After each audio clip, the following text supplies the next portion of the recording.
Le dernier élément de ce 13h, le ministre de la Santé et sa collègue des Affaires sociales et de la microfinance ont procédé ce mardi 26 juillet au lancement du projet dénommé Combler les écarts santé communautaire, ressources humaines et nutrition. C'est un projet du gouvernement avec l'appui de plusieurs partenaires techniques et financiers qui vise à fournir davantage des services de santé et nutrition en milieu communautaire et pour renforcer les capacités des ressources humaines qualifiées. Compte rendu Aziz Adam Souley.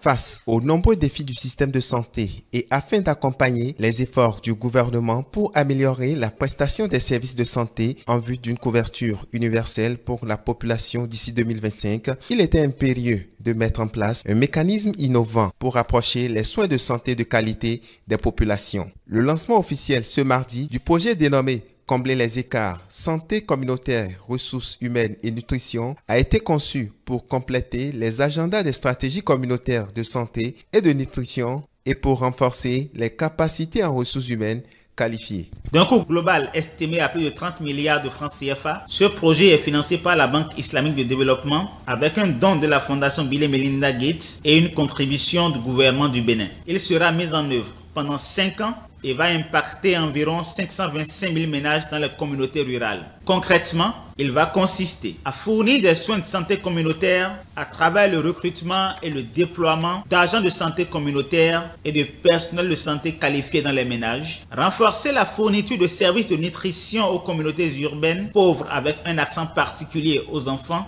renforcer le suivi, l'évaluation et la gestion des données, et enfin, appuyer la mise en œuvre du projet. C'est un projet qui vient donc appuyer la mise en œuvre de la politique nationale de santé communautaire avec le recrutement de plus de 4000 relais communautaires et de santé communautaire qualifiés qui vont œuvrer à coup sûr à fournir des services de santé et de nutrition. Et pour que ce projet voie le jour, c'est grâce à l'appui de la Banque islamique de développement, l'un des partenaires financiers. Comme vous le savez, le portefeuille de la banque comprend le financement de projets de développement dans les différents secteurs, dont le transport, la santé, l'éducation, l'énergie, l'agriculture, la finance islamique, etc. Nous nous plaisons de rappeler la très bonne collaboration entre la BID et le Bénin, qui se traduit par le volume et la qualité du portefeuille. Nous voudrions donc rappeler que l'organisation de ce type d'atelier, lancement de projet, constitue une étape fondamentale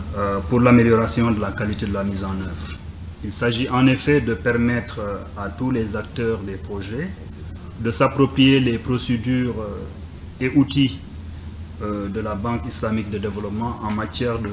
passation de marché et de décaissement. Avec l'avènement du projet Combler les écarts de santé communautaire, ressources humaines et nutrition, le système d'information sanitaire se consolide davantage.